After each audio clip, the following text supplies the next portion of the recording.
Hello दोस्तों, कैसे हैं आप सब। आई होप आप लोग अच्छे होंगे और मस्त होंगे। आपका स्वागत है शिशुपाल स्टडी सेंटर में। यह हमारा क्लास 10 तो आज हम करने वाले हैं क्लास 10 के मैथ का छठा चैप्टर त्रिभुज में उसका प्रश्न हल। तो चलिए बिना देर के इस क्लास को स्टार्ट करते हैं। देखिए हमारा प्रश्न है, त्रिभुज ए बी सी में डी समांतर बी सी, ए डी बराबर 1.5 सेंटीमीटर, डी बी बराबर 3 सेंटीमीटर, ए बराबर 1 सेंटीमीटर हो तो इसी का मान ज्ञात करें।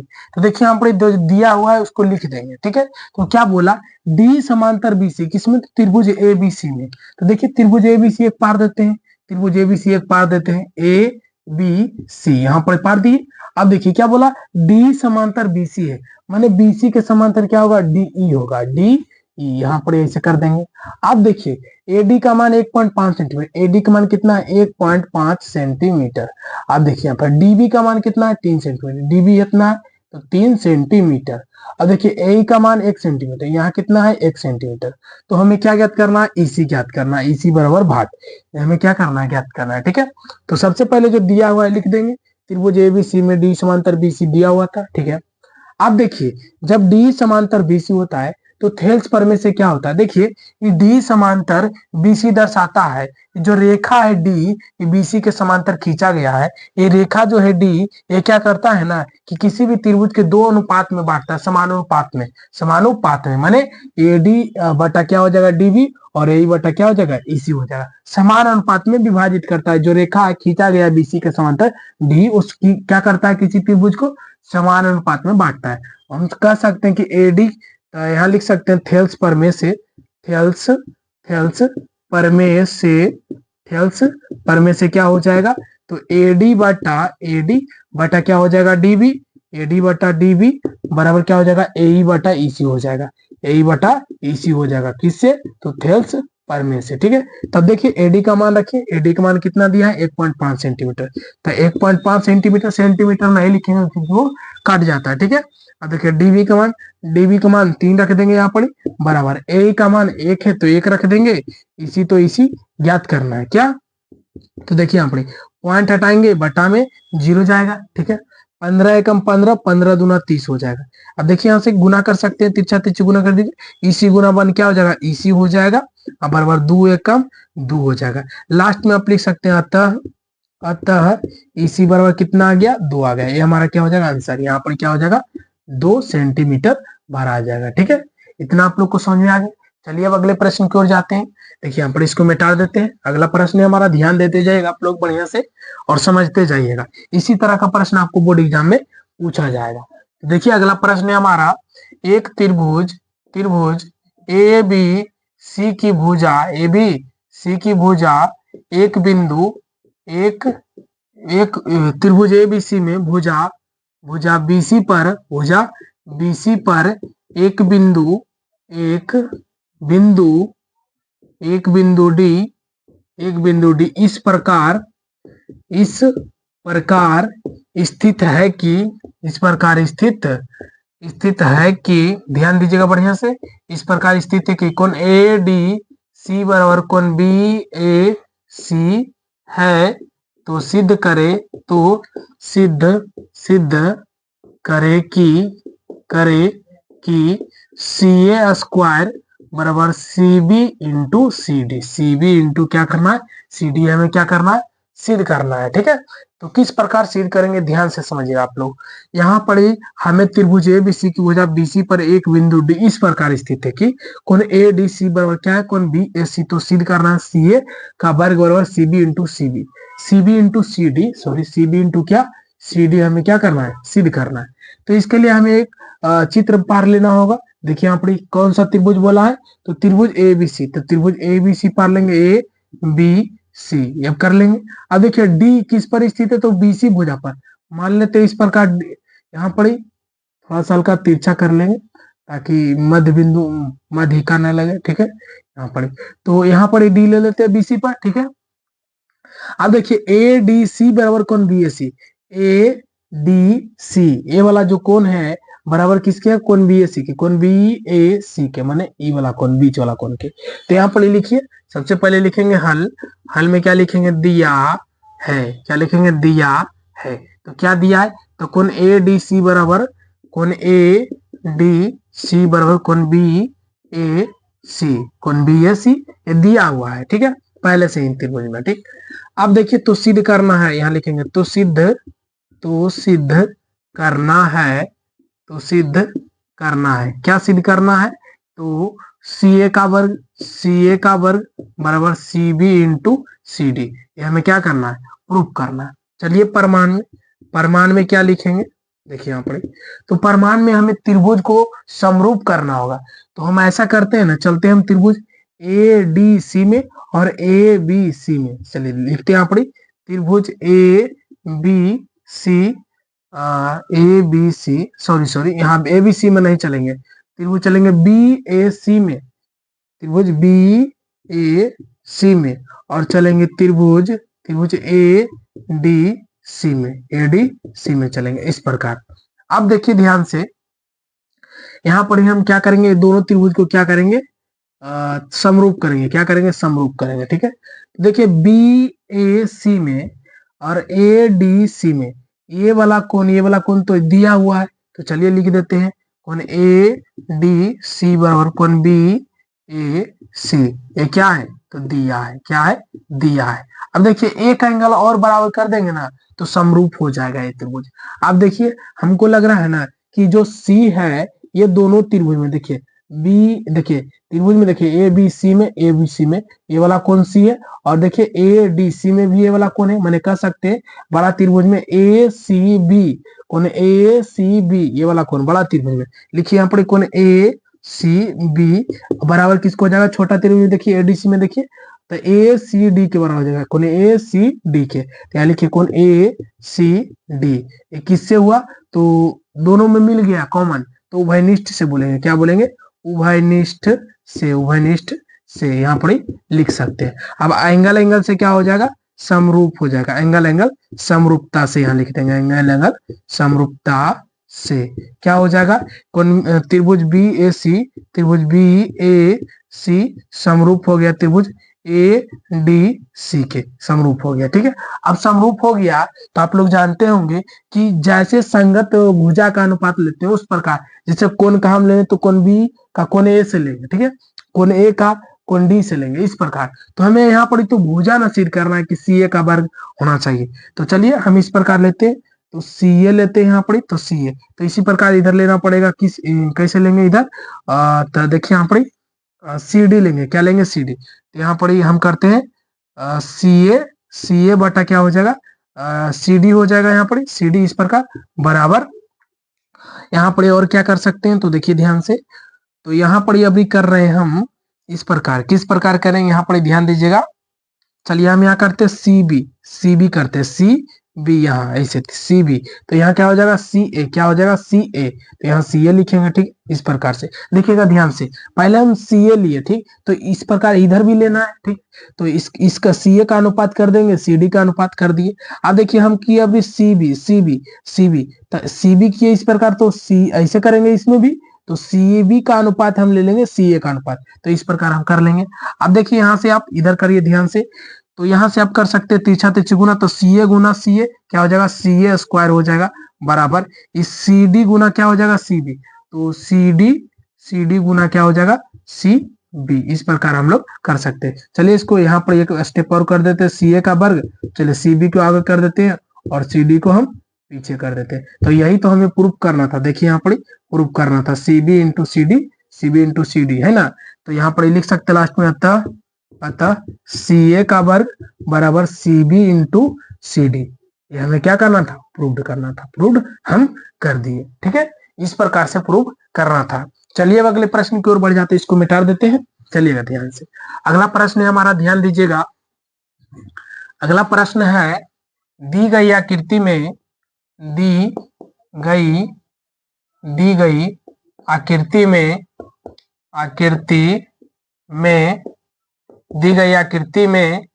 ए पी बटा पी बी बराबर ए क्यू बटा क्यू सी, तो सिद्ध करे कि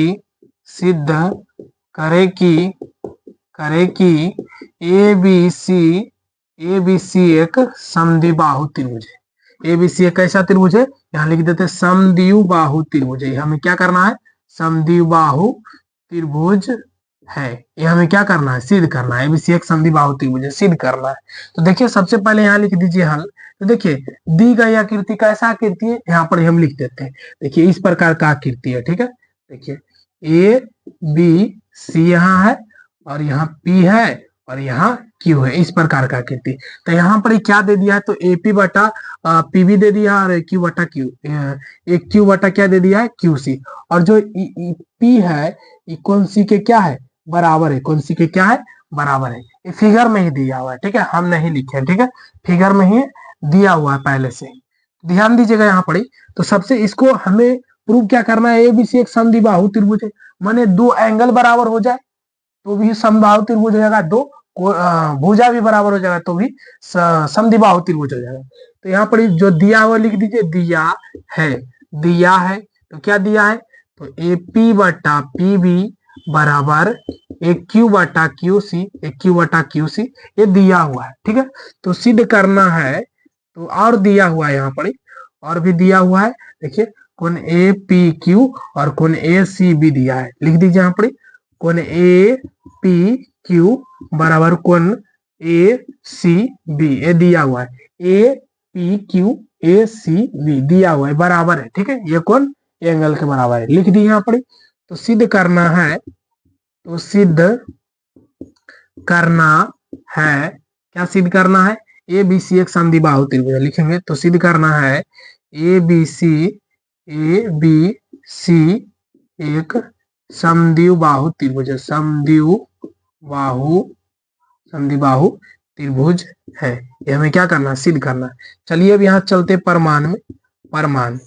परमाण में क्या करना पड़ेगा, तो ध्यान दीजिएगा, यहाँ पर जो दिया है वही लिखना पड़ेगा। तो लिखेंगे यहाँ दिया है, दिया है, क्या दिया थे, एपी बटा पीबी, एपी बटा पीबी बराबर एक क्यू बटा क्यू सी, एक क्यू बटा क्यू सी। ध्यान दीजिएगा ये क्या है, देखिए एपी बटा पीबी है एक क्यू बटा क्यू सी। तो देखिए ना, एपी बटा पीबी है एक क्यू बटा क्यू सी, जब ये समान अनुपात में रहता है, कोई भी त्रिभुज में अगर देखिएगा कि कोई रेखा एक त्रिभुज को समान अनुपात में बांट रहा है, समान अनुपात में बांट रहा है, तो क्या होगा, ये जो रेखा होगा पी क्यू वो बीसी के समांतर होगा, क्या होगा, बीसी के समांतर। देखिए एपी बटा पीबी हो गया एक क्यू बटा क्यू सी, तो ये रेखा ये काटा तब तो हुआ, हाँ ये रेखा काटा तब दो समानुपात में बट गया। समानुपात का मतलब बराबर बराबर अनुपात में, तो एपी के अनुपात पीवी हो गया, एक क्यू के अनुपात क्यूसी हो गया। तो हम कह सकते हैं जो रेखा है पी क्यू समांतर क्या होगा, बीसी के। तो यहाँ लिख सकते हैं थेल्स प्रमेय के विलोम से, यहाँ लिख सकते हैं थेल्स प्रमेय के विलोम से, थेल्स प्रमेय के विलोम से, थेल्स प्रमेय के विलोम से। थेल्स प्रमेय का विलोम में क्या हो जाएगा, तो पी क्यू समांतर क्या हो जाएगा, बीसी हो जाएगा। या लिखेंगे पी क्यू समांतर बीसी, इस प्रकार से। आप देखिए ना कि पी क्यू समांतर बीसी हो गया, पी क्यू समांतर क्या हो गया, बीसी हो गया। तो ए वाला जो कोण है और ए वाला कोण है, देखिएगा जब ऐसे ऐसे रहता है ना, ऐसे करके, तो देखिए ये समांतर रेखा है, जब कोई समांतर रेखा रहता है तो ए वाला कोण और ए वाला कोण क्या हो जाता है, तो देखिए अटका अटका है, तो संगत कोण से क्या हो जाएगा, बराबर हो जाएगा, क्या हो जाएगा, संगत कोण से बराबर। देखिए ना इस प्रकार है, इस प्रकार है, तो ए वाला कोण और ए वाला कोण संगत कोण से क्या हो जाएगा, बराबर, जब कोई समांतर रेखा रहता है, ठीक है, उसको कोई तिर्यक रेखा की तरह काम कर रहा है, प्रतिच्छेद कर रहा है, तो ये संगत कोण से क्या हो जाता है, बराबर। तो हम यहाँ लिख सकते हैं कि ए पी क्यू यहाँ लिखेंगे ध्यान से, कोण ए पी क्यू बराबर हो जाएगा किसके, तो ए वाला कोण के संगत कौन सा था, ए बी सी के। तो यहाँ लिखेंगे कोण ए बी सी के क्या हो जाएगा, बराबर हो जाएगा, इस प्रकार से। और देखिए ना यहाँ पर ये दिया हुआ था, यहाँ लिख दीजिए कोण ए पी क्यू बराबर कोण ए सी बी, ये दिया हुआ था। इसको मान लीजिए समीकरण फर्स्ट, इसको मान लीजिए समीकरण सेकेंड, ठीक है। तो देखिए ना ये दोनों का एलएचएस से बराबर, तो आरएचएस क्या हो जाएगा, अपने से बराबर। तो यहाँ लिख सकते हैं आप कि कौन सी ए बी कौन देखिए एल एच एस क्या है, तो आर एच एस क्या हो जाएगा, बराबर, एल एच एस बराबर है तो आर एच एस क्या हो जाएगा, अपने से बराबर। तो ए बी सी बराबर क्या हो गया, कौन ए सी बी के, कौन ए सी बी के। देखिए ना कोण ए बी सी, कोण ए बी सी ये वाला एंगल, ठीक है, किसके बराबर हो गया? तो कोण ए सी बी के, कोण ए सी बी के माने ई वाला एंगल बराबर हो गया है ना। तो देखिए यहाँ पर ध्यान से ये दो एंगल बराबर हो गया। तो आप लोग जानते होंगे कि एंगल के सामने वाला ई भुजा और ई एंगल के सामने वाला ई भुजा क्या हो जाएगा? आपस में बराबर हो जाएगा। एंगल के सामने वाला भुजा बराबर होता है इसके सामने वाला ई भुजा और इसके सामने वाला ई भुजा, मैंने कह सकते हैं ए बी बराबर हो गया किसके? ए सी के। चलिए वो नहीं भी लिखिएगा तो कोई दिक्कत नहीं, क्योंकि दो कोण जब बराबर हो जाएगा तो समद्विबाहु त्रिभुज होगा, क्योंकि दो कोण बराबर होने पर दो भुजा भी बराबर होता है। तो ई एंगल के सामने ई वाला कोण और E angle sorry E angle के सामने ई वाला भुजा हो जाएगा और ई एंगल के सामने ये वाला भुजा हो जाएगा। तो हम लास्ट में लिख सकते हैं अतः अतः ए बी सी एक समद्विबाहु त्रिभुज है। अतः ए बी सी एक समद्विबाहु त्रिभुज है। ये हम क्या कर दिए? प्रूव्ड कर दिए। इस प्रकार से आप लोग को करना था, ठीक है। चलिए अब अगले प्रश्न की ओर बढ़ जाते हैं, इसको भी मिटा देते हैं। ऐसे करना था आप लोग, एक दो बार बनाइए आपसे बन जाएगा। चलिए अगला प्रश्न है हमारा, ध्यान दीजिएगा, क्वेश्चन है हमारा अगला प्रश्न।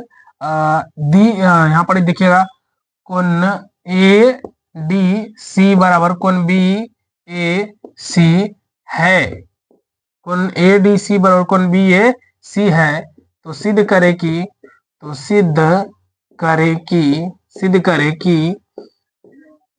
तो करिए दिए, ये वाला प्रश्न हम कर दिए है ना।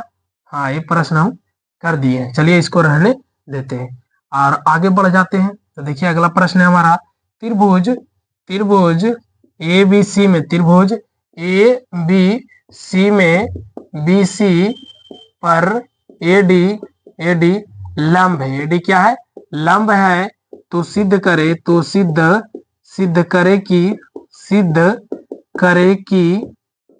कि ए बी का वर्ग माइनस बी डी का वर्ग बराबर ए सी का वर्ग माइनस सी डी का वर्ग। हमें क्या करना? सिद्ध करना। तो देखिए त्रिभुज ए बी सी में पहले पार दीजिए त्रिभुज ए बी सी, फिगर जल्दी से फिगर हम पार देते हैं। यहाँ पर ए बी सी, ठीक है। ए बी सी में क्या बोला? एडी लंब है। एडी लंब है किस पर? तो बीसी पर एडी लंब है। बीसी पर एडी क्या होगा? ई लंब होगा, है ना। इस प्रकार से लंब होगा। चलिए डी दे दिए, एडी लंब हो गया। तो सिद्ध करना है ए बी का वर्ग माइनस बी डी का वर्ग बराबर ए सी का वर्ग माइनस सी डी का वर्ग। तो सबसे पहले यहाँ लिख दीजिए हल। हल में क्या लिखेंगे? दिया है त्रिभुज ए बी सी में, त्रिभुज ए बी सी में क्या दिया हुआ? त्रिभुज ए बी सी में तो एडी लंब है। एडी लंब किस पर है? बीसी पर, ठीक है। इस प्रकार से तो सिद्ध करना है, यहाँ लिख देंगे। तो सिद्ध करना है क्या सिद्ध करना है? तो देखिए सिद्ध करना है ए बी का वर्ग माइनस बी डी का वर्ग बराबर ए सी का वर्ग माइनस सी डी का वर्ग। हमें क्या करना है? प्रूफ करना है। चलिए अब चलते हैं परमान में किस में चलेंगे? तो ध्यान दीजिएगा, हम चलेंगे पहले ए डी बी में चलेंगे। किसमें? समकोण त्रिभुज ए डी बी में। यहाँ लिखेंगे चलेंगे समकोण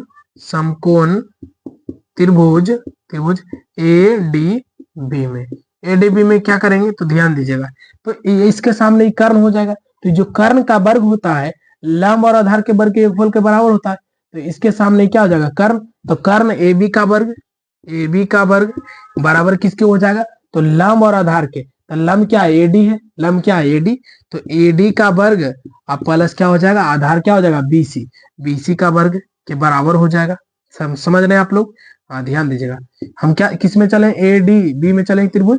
तो देखिए एडी लंब है और क्या है? बीडी आधार है और ये क्या? 90 के सामने एक कर्ण है, ठीक है। तो कर्ण का वर्ग लंब और आधार के वर्ग के योगफल के क्या होता है? बराबर होते हैं।